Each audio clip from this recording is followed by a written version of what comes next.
Hi, how are you today? I Let's talk about which grammar you should be learning as an absolute beginner.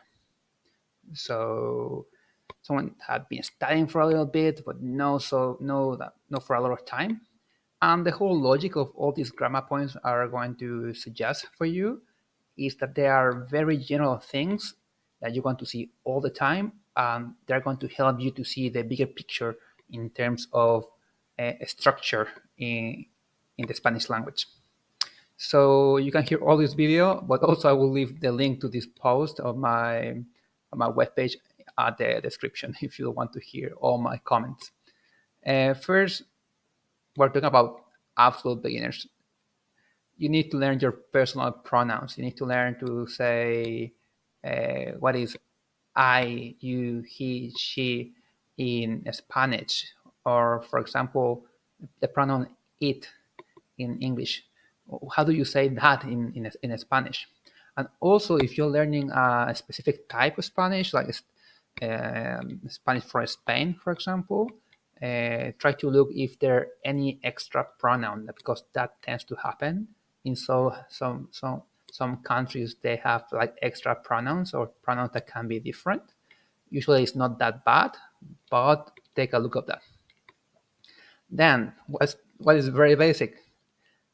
You have to start learning your verbs and the most uh, common tense, that is the present tense. So you will need to learn conjugation. So in Spanish, a verb changes its form depending on the subject of the phrase. So you need to learn each form, and you should start with the regular ones. So we have irregular verbs as well.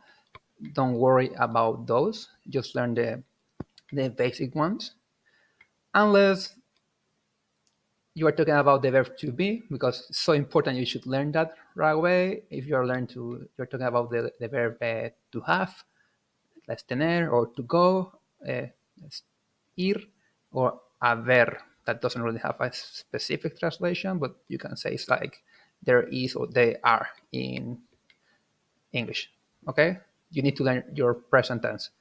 Then you should learn the basics of the verb to be in Spanish, because we have two words for to be, that is ser and estar. At this point, you should know that we have two verbs and the very basics. Don't get too theoretical about this. You can study this topic forever because there's so many like examples and different exceptions, but you should learn the basics. For example, that we use estar to talk about the location of things, like where is my book. You should say ¿Dónde está mi libro? Then the articles. So since we have gender and number, one word that is the in English is going to be four words. And also there's a lot of little rules that are different from English that you should know.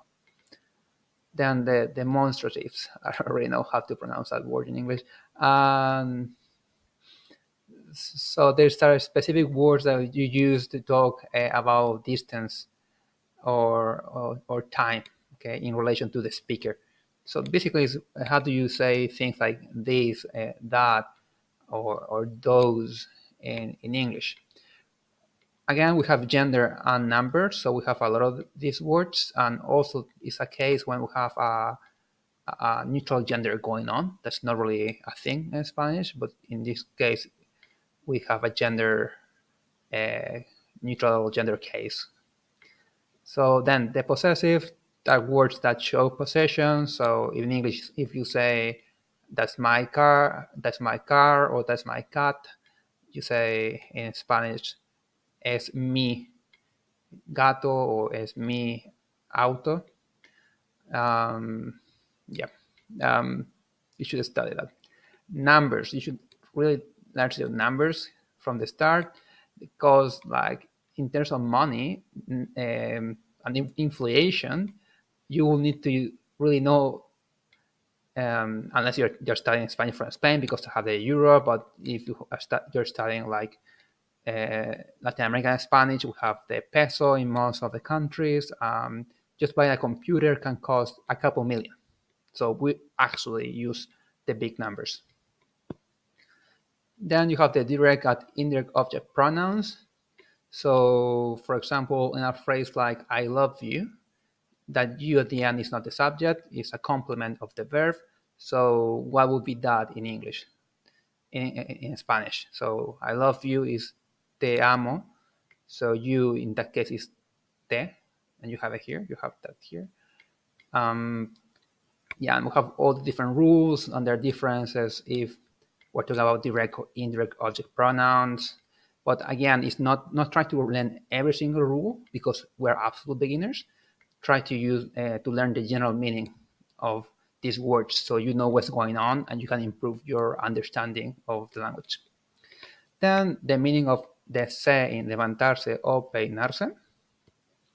And basically, these are like reflexive verbs that they do exist in other languages, but they don't exist in English.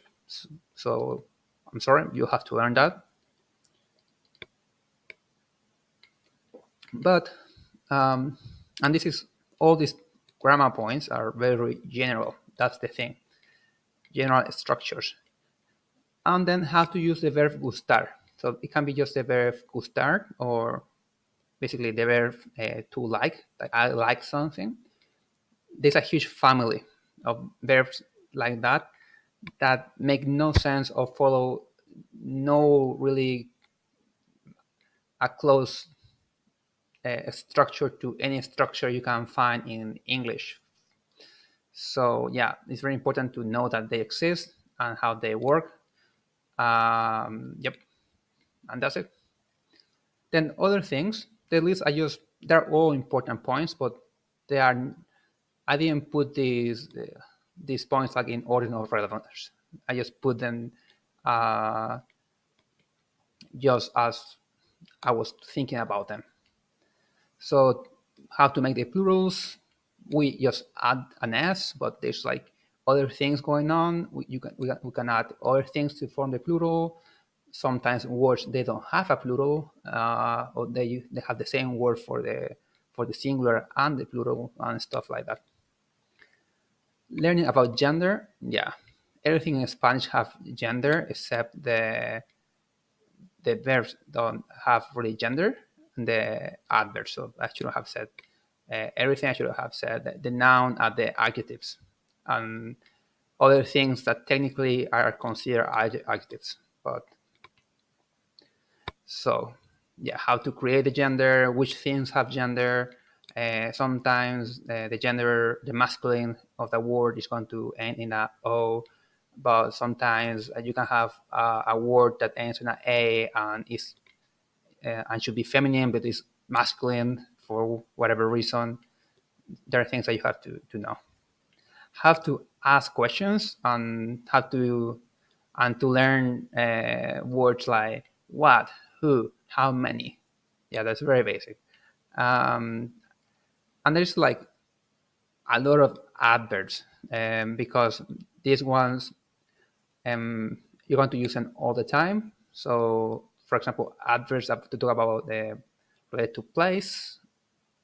You can say how you say here in Spanish, like aquí, or there, ahí, or today and tomorrow, and you get the idea. Or even for a quantity, how do you say a few, like pocos, all that. And yeah, and they have other things that are very important. Uh, that probably we tend to skip sometimes in courses as teachers because we have so much things to cover that we don't have the time. But also, it can be talking about the infinitive a little more is important, especially because the infinitive is just um, the verb that is not conjugated in Spanish. This is a really rough definition. But there are things going on that are different to other languages. Also, the participle, just to simplify, is like all these words in English that end in an ed. um, knowing that there's a pattern there, and which words are the equivalent between English or Spanish really helps, because then with the participle we're going to create the present perfect in Spanish in the next level. So if you already know your participles, makes that very easy. And finally, sentence structure. So maybe if you speak French, Italian, or Portuguese, probably you're not watching this video, but